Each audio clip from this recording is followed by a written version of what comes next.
From the Green Room Studios at Bates Nursery in Nashville, Tennessee, it's Gardening Inside Out, a podcast with highlights from our Saturday morning live show, answering all your gardening questions, giving you plant advice for any space in your life. Let's start the show.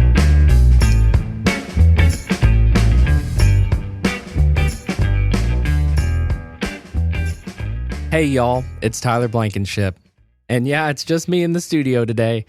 Caroline is out of town, and Austin, if you haven't heard the news, is no longer on the podcast show or at Bates Nursery. He has chosen to move on to other endeavors. David made the announcement on the Saturday, June 13th broadcast, and I'll go ahead and re-air that, as well as his final Hort Report segment that I did, just kind of giving him some tributes from my heart. So naturally, the news has been difficult to adapt to. As a producer, I'm going to do my best to keep the content fun, informative, and diverse, and we will be featuring other people like our own Sam Marshall. He's our weekend warrior at the nursery. He'll be on this coming Saturday.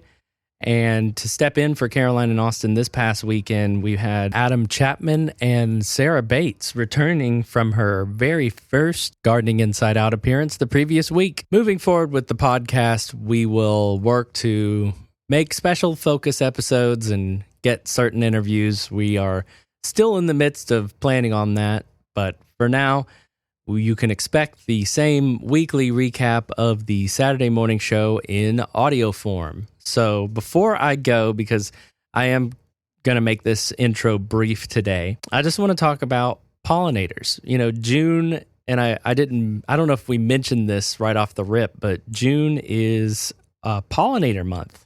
And I don't know if you've seen it in your yard, but the bees and the butterflies, especially the bees though, have been really ticking up. And I'd just like to highlight some plants in my yard that I'm seeing a lot of activity on, namely coneflower. All coneflowers, if you plant them in different colors, invite a great number of bees and pollinating insects. But I've noticed the ones that tend to come back the best, at least here in Middle Tennessee, are the purple coneflowers, or Echinacea purpurea. And I don't know if anybody else has observed this as well, but it seems just like the Tennessee purple tend to come back the most reliably and vigorously. So I've got them on that. Right next to that, I've got a blazing star, and this is just like a white blazing star. And I've got little bumblebees all over that all day. And even just yesterday, found one that decided to sleep on the stem right on the underside of the flower buds, kind of tucked in there. And I thought that was really sweet. Also, I've noticed bees all over my Vitex tree. Now, Vitex is an ornamental that is originally from Asia, but it's been planted in the United States since the 1600s. So it is very well naturalized. And there is a broad category of pollinators, both foreign and domestic, that end up on this plant. And it is really cool and mesmerizing to watch the activity because it's all over. It's corner to corner, top to bottom, because the blooms are so prolific that it really magnetizes them to it. So I love to see that. And you know, all this pollinator activity naturally brings the bees to the yard to help your vegetable plants grow. So I've noticed that I've got amazing fruit set on cucumbers this year, and my okra in particular are popping off, and I'm about to barely be keeping up with okra this month. So that's not a bad problem to have. Another delight this month has been the amazingly fast growth of zinnia, which were sown by seed. And there's a certain variety of it's like a cactus zinnia that I picked up in seed form. I think it's from Botanical Interest. Sowed some California giants, and maybe a packet of state fairs as well. They came up within a week, and then now, and I think there's a good point to this too, of when you sow these seeds, you know, think about the size of a zinnia plant. It's like 2 to 3, maybe even 4 feet with some varieties. You probably want to sow them all around the same time because it's just going to be a race upward. Some of the seeds that germinate later are going to get shaded out because of how much growth there is. Just something that I observed from watching these grow up. But it seems like, and with the timing of the rains that we've been having, one comes up and you see the bud, and then there's 2 more blooms the next time you come back to look at it because others are coming up. So that has been a really wonderful treat to watch. And I'll share a story with you about the first time I really noticed the impact of zinnias. About a decade ago, I was looking for a place to stay in North Carolina, kind of last minute, and I came across the Pisgah View Ranch. The place definitely deserved its namesake because you drove in around Candler, North Carolina, and you were literally there at the base. You could see Mount Pisgah all the way up to the tower that is at the very top, especially when the clouds were clear. So picture you're waking up from one of your individual cabins that are on the property, and there's a bunch of trails that take you to a central dining hall where you have breakfast or lunch or dinner, and they're served like communal style. So these just lovely baskets of biscuits and meats and pancakes and everything just never stop. And in this magical environment, you are greeted with this circular bed right out in the front. But in the middle of that were the tallest zinnias I'd ever seen before. And then circling around that planting were just a bunch of black swallowtail butterflies. And it was, at that point, I realized I love these flowers and I love what it's doing. Obviously, it felt very magical. And I know that there are other plants that also carry that magical feeling. And I have to realize that we were also near the mountains. We were near a lot of native growth and habitat for these butterflies. And so they were probably just flying around, saw the nectar source, and just started going crazy. So that was one thing that stuck with me that made me want to grow my own garden to be that kind of bountiful habitat, or at least nectar source for some of these insects. The ranch is now closed, unfortunately. However, the land is being turned into a new state park for North Carolina. So hopefully one day it will be reopened to where you can walk the grounds, because they also have a couple of trails, and they did have horse trails as well, where you could do some horseback riding. So one day I hope to return to what was the Pisgah View Ranch to experience that magical location once again. Wrapping that up, plant more flowers, and you can start them from seed and watch the joy of going from seed to giant plant. And the same thing goes with sunflowers too, because I have a sunflower. Thankfully, it's a volunteer. I didn't plant any seeds this year, and it's now going on 7 or 8 feet tall, and it has its first bloom. And that is something that I will never lose wonder over. Leaving you with that today, we'll go into the Saturday, June 13th broadcast. Once again, we had David Bates, Josh Carey, myself, Adam Chapman, and Sara Bates joined us in place of Caroline and Austin. Enjoy. And one of the changes that we're experiencing today, and part of life. Yep. Want to give a special shout out to Austin Lowen today. Now Austin is well, but Austin has decided to go in a different direction. He's not going to be on here anymore, and we regret that. He was not just to Gardening Inside Out and other social media things. He was such a positive force, a wealth of not just information, but enthusiasm. And we cannot pretend to replicate his enthusiasm, but we can replicate much of the information because, it's what the rest of us do every day ourselves. And with that, I want to bring in Adam Chapman, the general manager, no stranger to the show, and my daughter, Sara Bates. There you are. Good morning, y'all. How's it Good going? morning, everybody. So Carrie's not going anywhere. She's just off today. She's off today, yeah. And that was a planned thing. So, we are going to move on through the program, and we'll see how well we muddle through it. This is a bit of a gear shift change, and we'll downshift for a little bit and see if we can't find higher gear as we go through it. So Welcome, Sarah. Thank you so much. I'm really happy to be back here this week. Well, you know what? And last week turned out to be fortuitous because it gave you, at least that Dress 1 rehearsal. week experience. And, to be full disclosure, we've got a lot of people that we would love to have involved with it. There's a lot who are camera shy. And I don't know what difference that makes you if you're right here or whatever. Josh and I, I'm a ham. Josh and I did radio for years, so there are those who claim that was our best because you couldn't see us. Right. It's really not any different. The camera's just there, and we appreciate you tuning in today. Okay, it's time for the Tyler shout out. Tyler, how you doing this morning? I caught you off guard. There you go. Good morning, y'all. Connie asked the question of, Morning, Connie. can you grow Fatsia as a houseplant? Well, sure. I would think so, yeah. Now, you got to have pretty bright light in the outdoor use, which is not hardy here, actually. If you had it really protected and did some, you might get it through. Yeah. But as it's considered a shade plant, but, your eyes adjust so quickly, it's hard to discern the difference between how bright it is inside and how dark, or how bright it is outside and how not bright it is inside. So what's a Fatsia? It's a big leaf, like a star-shaped kind of a leaf. Was it got like 7 points on it? Yeah, something like that. We usually carry some variegated, I can't remember the name of it. I think it's spider's web. Yeah, and it's really pretty. Yeah, it's an attractive foliar plant. Yeah. It's, you're not going to see, I guess it technically does flower, but it's not a showy flower. So, but no reason why it couldn't be used inside. Needs Bright sunny. light. Yep. Yeah.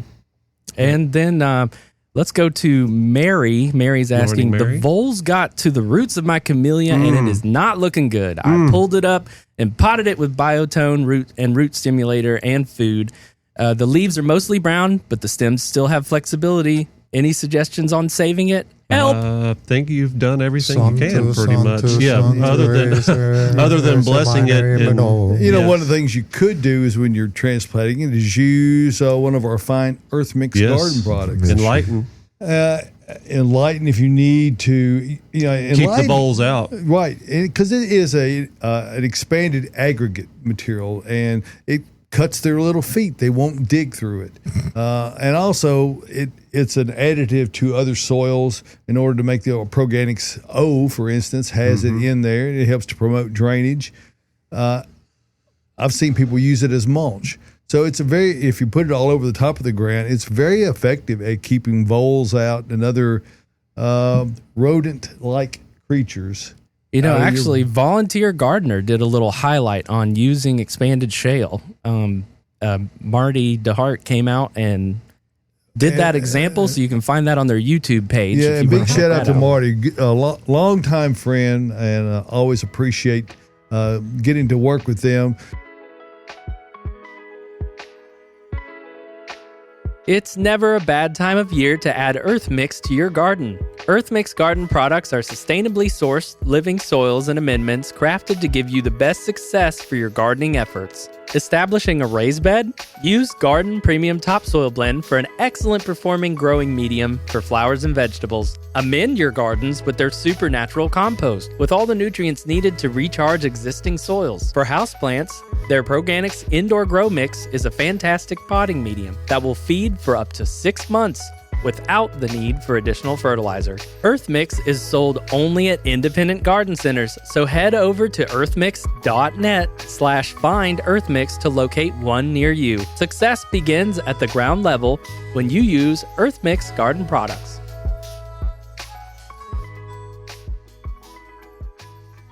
All right, I'm going to jump in here and do the Hort Report. You know it's all in his head.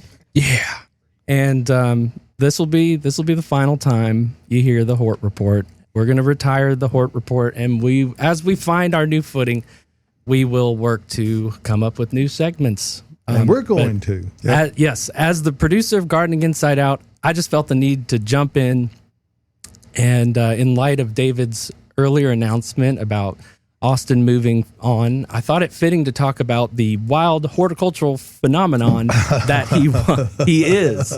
If he were a plant, his classification would have to be Austinia magna anima, the Latin part meaning great mind or spirit. I have no idea if that makes categorical sense scientifically, but if you try to sum him up in one word, you'll end up with multiple terms of endearment instead, or like a million nicknames, which he's accumulated over the years. Through the 5 years of his presence on the show, we have been so fortunate to witness and also endure his opinions and fascinations. I feel that everyone has been able to take away great information and insight, and now we cherish how special that was. Yep. It was he, like other great people who have walked through the doors of Bates Nursery, who mentored and encouraged me to learn and grow as much as I have when I was hired on 6 years ago. I know his absence is big and ultimately won't be filled in the way that it was. Nobody can. But the high-spirited curiosity of learning, observation, and discovery that drives him will be with me forever. So everyone join me in wishing Austin, the unique specimen that you are, the best with your next endeavors. Whenever somebody slams annuals in the ground, I hope they think of you.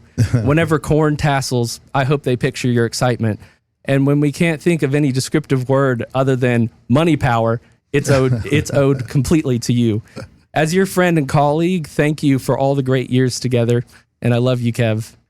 TY. Yeah. And Kev is the delivery nickname version. Yes. There have been times when Austin did deliveries, but he was always Kevin or Kev. That's Kev. right. Sweet So Kev. I leave you with your favorite plant, zinnia. Yeah, baby. These have been There you sown seeds in my front yard, and they've come up. They're about 2 feet tall. So Yeah, baby. hopefully, Gorgeous. hopefully you appreciate a little money power, even though you might say it's yuck power. I hate them in the woods.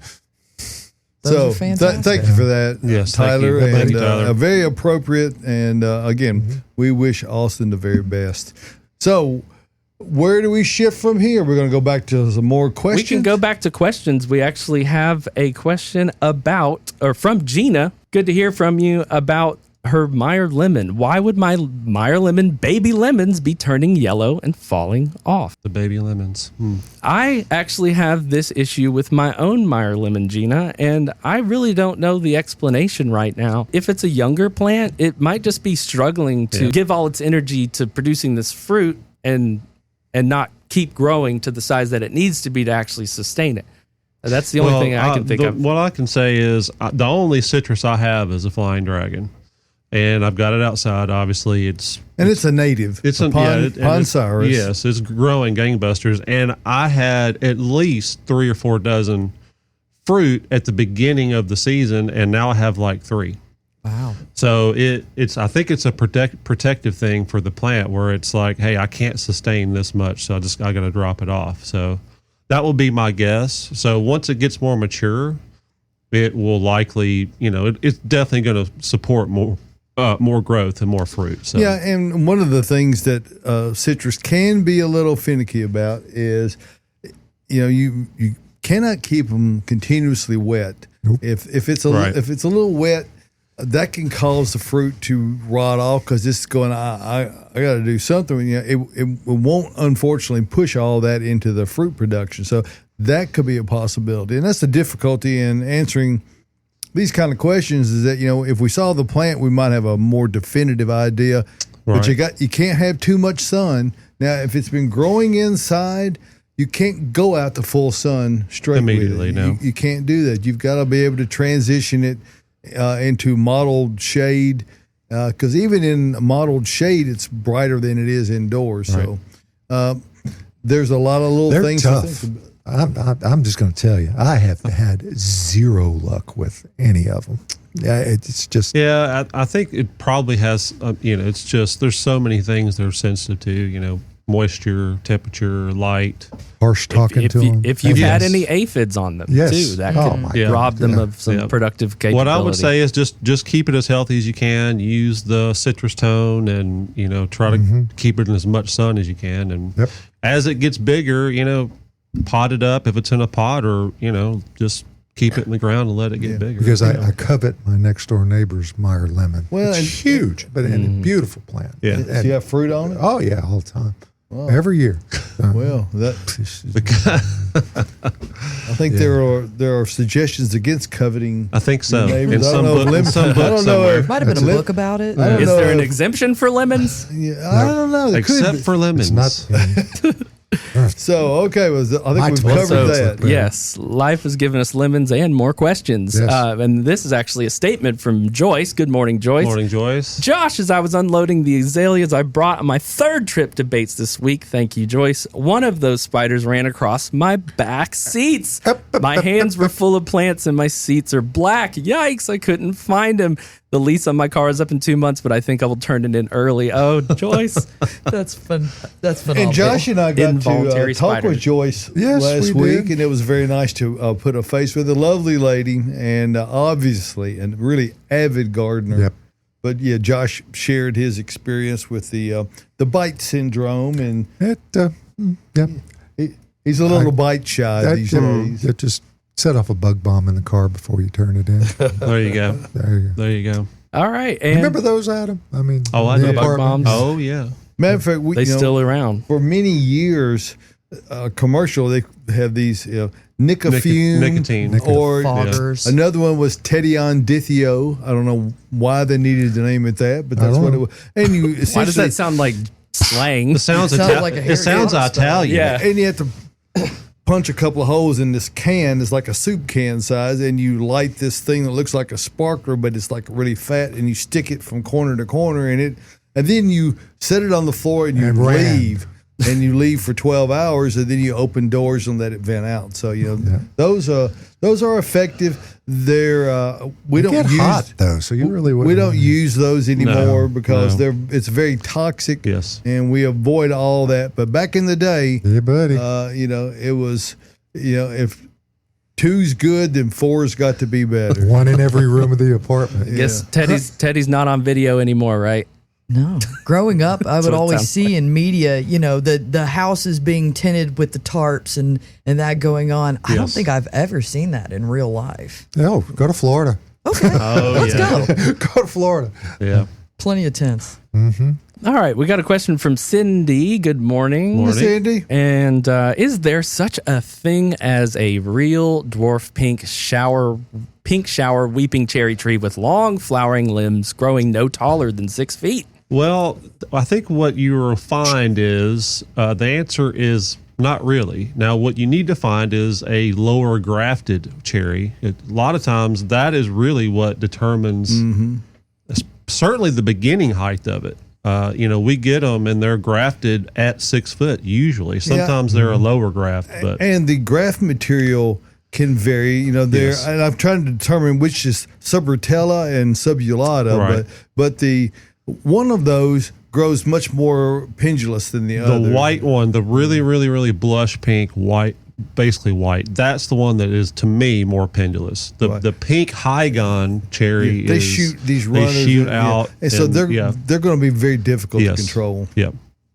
Unfortunately. Now, I mean, there's a variety out there. I don't know that I haven't seen, but that's been my experience with it. For now, Sarah, if you wanted to, Show and tell. yeah. Oh, yeah. This might be a good Let's time do to it. do that. That's a great time. So this week in my newsletter, I wrote about stuffing squash blossoms. Now, I don't know if you've ever had this. It might be a delicacy to you. It might sound a little weird, but it's delicious. So in lots of cultures, they take flowers from cucurbits, from squash, from pumpkins, from other things. That's a big one. That is a big one. You want to know why it's still open? Because I picked it or I cut it before 7 a.m. That is a real big key thing to do if you want to be able to stuff them, or else you can't really stuff into that, can you? So I brought these today for my little show and tell to show you the difference between the female and the male flowers. Now, a lot of people, when they're making this dish, they only go for the male flowers because these don't produce fruit. They're there to encourage pollination. That way you're not taking away from your gains or your harvest in the future. But if you're the kind of person that gets overrun with zucchini midsummer, there's nothing wrong with using the female flowers. Nope. You're saving yourself some trouble as far as I'm concerned, and then you have a little treat at the end Now, too. do you need to pinch out the inside of it. Yes, as you can see down in there, a lot of folks recommend removing the pistil, the stamen, just so you have the More nice, room for the soft. cheese, yeah. Yes, that's where. And a lot of people also say you should probably taste test them. You guys, should I do a live taste test? Yes. Let's do it. see. Yeah, that tastes good. So that's what you want to do to make sure you're not picking bitter flowers. What's the profile, Sarah? It's got a little taste it's of really anise, I herbaceous. guess. Herbaceous. It's really nice and green. It's very subtle. It's not gonna hit you in the face like a nasturtium. But lots of different cultures stuff these with soft cheese like ricotta. Put some herbs in there. Herbs is Killing me. If Yes. you're feeling Italian, put some anchovies. If you're feeling more Mexican, there's a really good recipe link in my newsletter to a chorizo and pinto bean. stop. Whoa. Stop.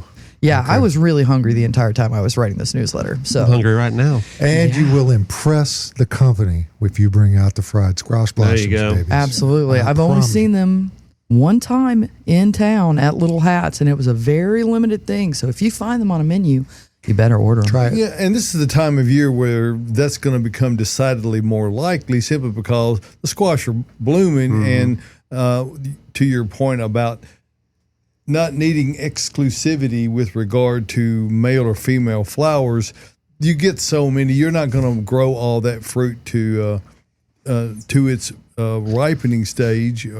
You're going to necessarily need to probably pull some of those out, so you're not going to miss them. Absolutely wonderful. 100%. Okay, why don't we So shift? cool. Why don't we shift gears here for just a second? We'll do Reading a look. quick comment from Connie. Ooh, I read that in your email, Sarah, and I picked squash blossoms this morning. And Joyce also says everything is delicious with ricotta. That's true. Oh, it of is. course. Pizza, Now- anything. Now here's my question: Cannolis? Do squash blossoms know whether we're on daylight saving time or So, standard yeah, so- time? I don't know. That's So a what time is good 7 question. o'clock? Anyway, you can ponder that while we're talking about everything Bates Nursery, and that's it's where we are. It's where we broadcast from every Saturday.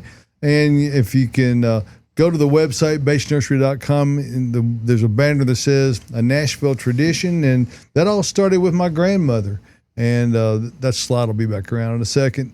We are your place to be. You can put 2 E's on that if you wanted to, because we're very bee friendly around here. It is buzzing. And Yes. we are all about pollinators. And let me stop it. Oh, go back. Okay, go back that way, man. Come back, Nanny. You can click the very last bottom white line, David, on the slide. Right. It's hard to. Yes, right there. There we go. Thank you. There, Danny. And Tyler's a guy who knows. So anyway, that lady right there is the one who is responsible for all this. And Sarah, I, and all the others are the ones responsible for propelling that forward. And we're very proud.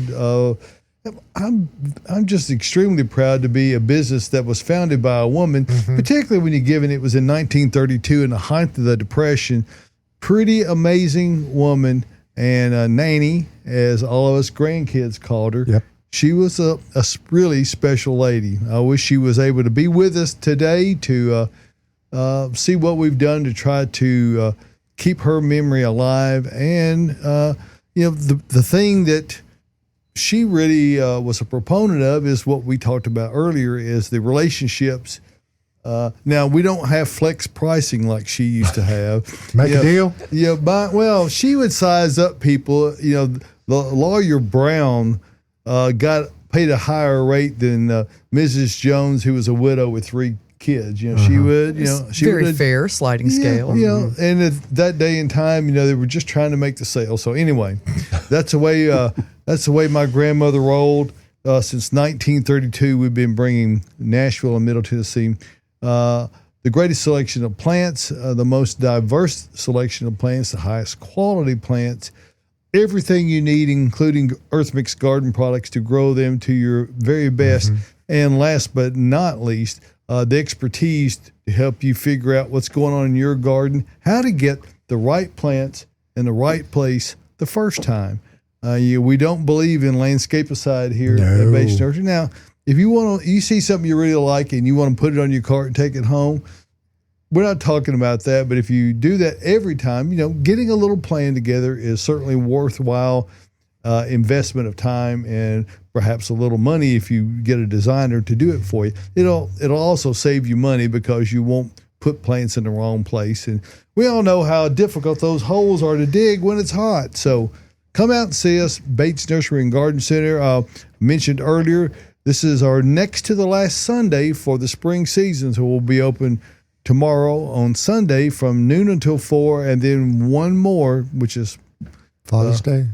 Father's Day after that. So, we absolutely require all the fathers to work on that day because it's Father's Day. That's right. We don't actually, that's not true, but we welcome you out to see us. We're not a part-time nursery. We do this all year.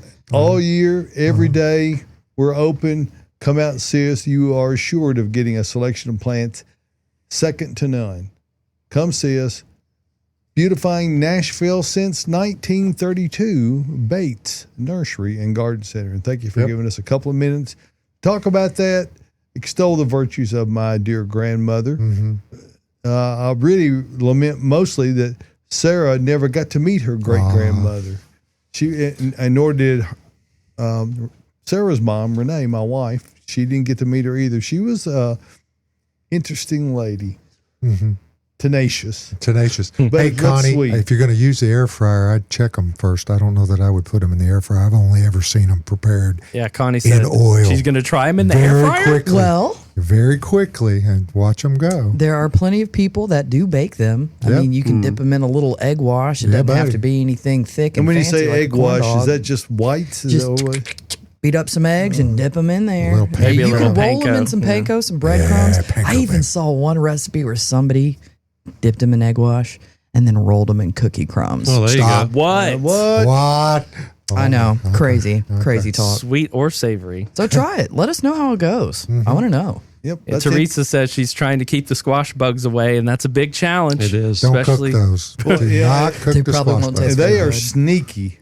They yeah. hide, they hide where you're not looking. They're evil. I mean, you have to get down and turn Yes. your head and look up underneath. And Check the underside of the leaves. That's the biggest Yep. way to see the egg clusters, and by now you might even have some nymphs on your Yep. hands. So, Yep.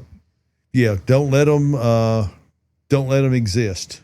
right. But we are going to exist talking about what's in room with Adam and Sarah Yeah, there we and go. others. Yeah, Caroline's off today, so Adam and Sarah will take it over from here, and we'll mention again the plants today are largely deer-resistant selections. Deer-resistant selections, and they also happen to be pretty good pollinators most of the time as well. So, but yeah, and we also have some sacrificial plants in here, as you'll see going through, because not everything you plant is going to be deer resistant, because there's so many awesome plants out there that are not deer resistant. So, the thought is you want to have maybe an area that's out in the yard towards the edge of the property that has plants that deer like, and it kind of keeps them out there and, keeps them satiated and happy, while you have, deer. And we all know there's nothing better than well-satiated deer. Right, right. It's called baiting. It's against the law, man. Well, This ain't a salt lick. Come on.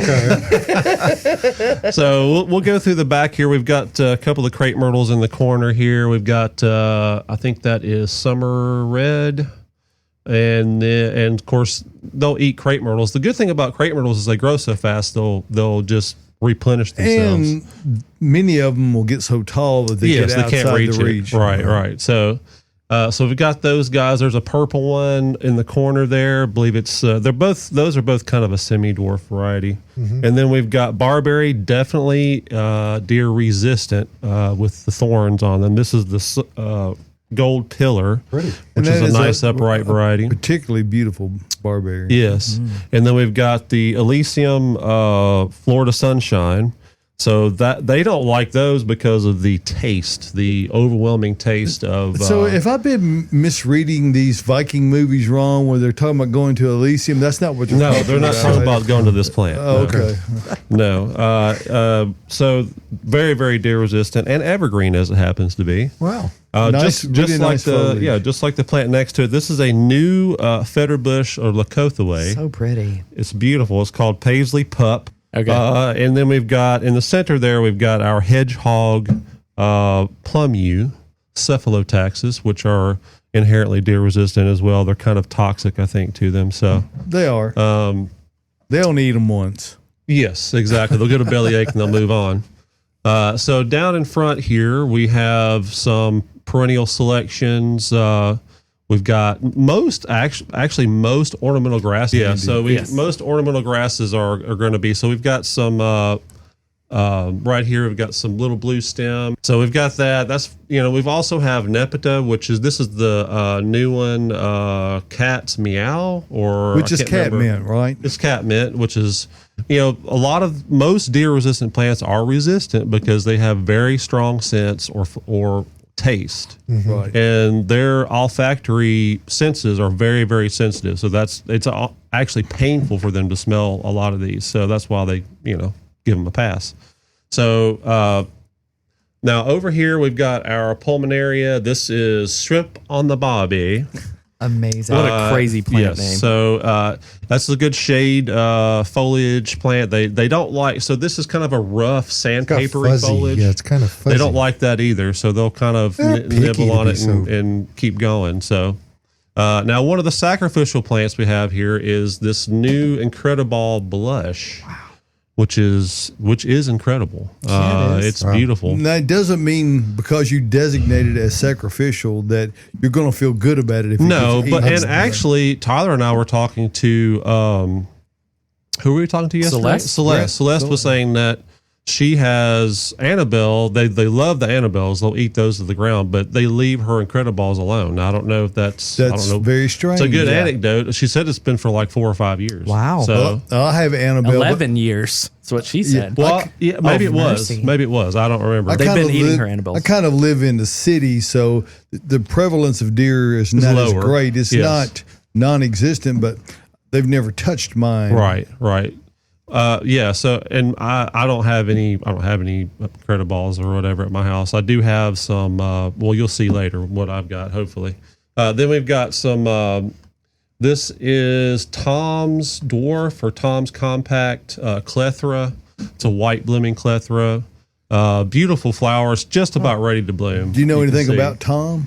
I know Tom Smith, our Flowerwood rep. We'll just Maybe give that's him credit. We'll just give him credit Maybe he for did it. Yeah. So and they're very fragrant, pretty fast growers as well. So they usually leave those alone as well. And then down in front we've got the yarrow, that's the moonshine yarrow. I don't know if you can see it, if you can move the camera there, but Pretty. it's that. There you go. That bright yellow, just beautiful, very, very deer resistant. They don't like it at all. And again, that has to do with the fragrance Correct. of the foliage, Correct. and they just don't Yes, like. it's just too much for them. They don't want it. It's a darn tough plant, Yes, too. Yes, Just takes drought and everything like a champ. and so right beside it, you can see that's an agastache. That is This yellow over here on the it's left. that gold. I can't remember the exact common name for it, but also very fragrant, very aromatic. The foliage, has so much oils in it that they just don't eat it. They don't want it. I can't see it. It's a little bit too low of an angle It's to the okay. other camera. It's all good. It's all good. And then, so back at the top, real quick, we have our coneflower here. This is salsa red. They typically don't like coneflowers either. And then we have our geranium biacava, I think is the variety. We had to fight the bees off of this one, didn't we, Adam, to get it in here? it's in full bloom. And then over here we've got Linton roses, which are definitely deer resistant. And most of your native hardy ferns are as well. Now they'll eat the baby fronds, the new fronds. Of course they will. Who doesn't want to do that? Yeah, and Linton roses kind of get overlooked this time of year. These are blooming. This is not their happy this is time. Ivory Prince. I've got some at the house that are still blooming. I had some too. So- The This main last thing week is they took a dive. early in February. I mean, they're the first thing to come out. Yes. Yep. And they're outstanding. What you got there, man? And that's a tall plant. So that is called. It's a common name is Culver's root. It is Veronicastrum or something. I can't remember. Veronicastrum? Veronicastrum. Really tall, really cool perennial native. and they typically don't eat that either. The leaves are that kind of rough. Look at how high that bloom Doesn't is. have good mouthfeel. I can see them out Correct. there. Correct. Okay. Yeah, I love upright plants, and when we were looking at stuff, this struck me. Just the habit, and then the blooms at the top. It just looks really whimsical. And you can just see how many of these plants are great for pollinators. So And you know, a good thing about a tall plant like that is that either in the background Right. or in the center of a island type of planter, there is a great use for them to give you those variety of textures, heights, colors, all that makes your garden unique and special.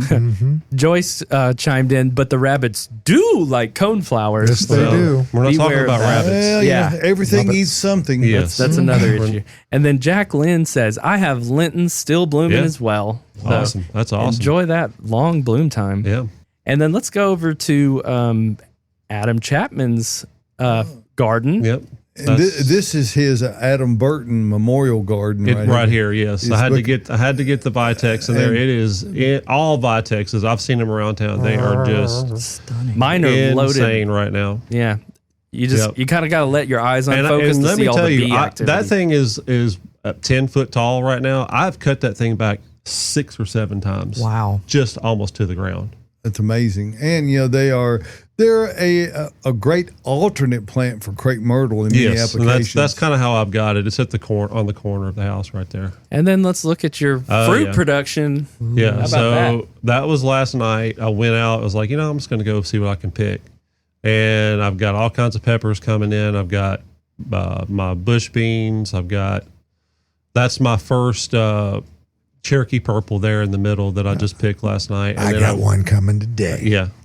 And then I've got that is sun sugar on the right there. That's my favorite tomato, like period. But For- just Same one here. thing you want to look at there, because I know a little bit about Adam's gardening secrets.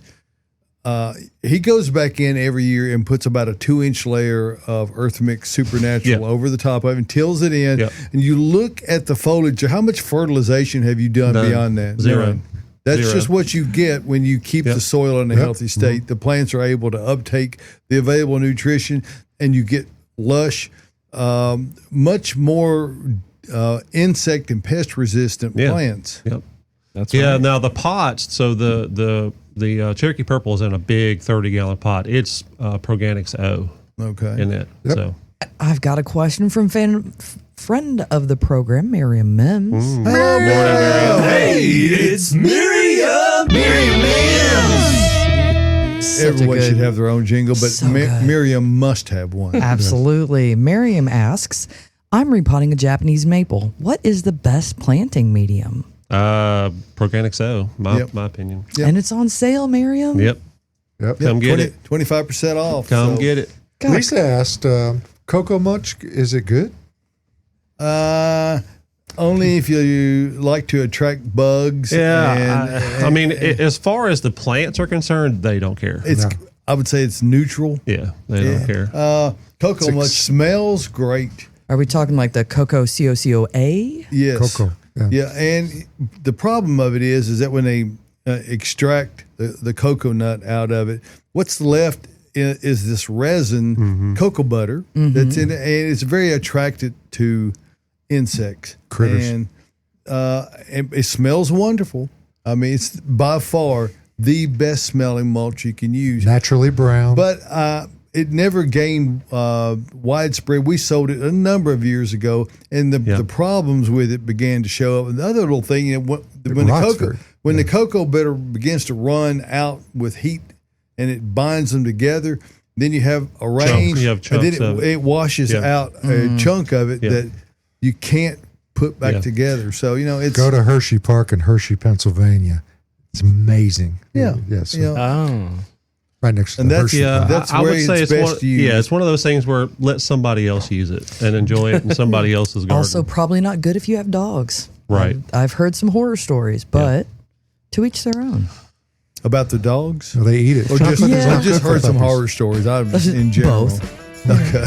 Thank you for tuning into the Gardening Inside Out podcast. If you're looking for more information or more from your hosts, don't forget that we have a live Saturday morning broadcast, 8 a.m. Central Time on YouTube and Facebook. You can also follow us on our Instagram channel. That's @Gardening Inside Out for more posts, reels, and in-depth dives to topics and things we've discussed on the show. If our content resonates with you, consider giving us a follow, like, and subscription on all of our social media pages. See you next time.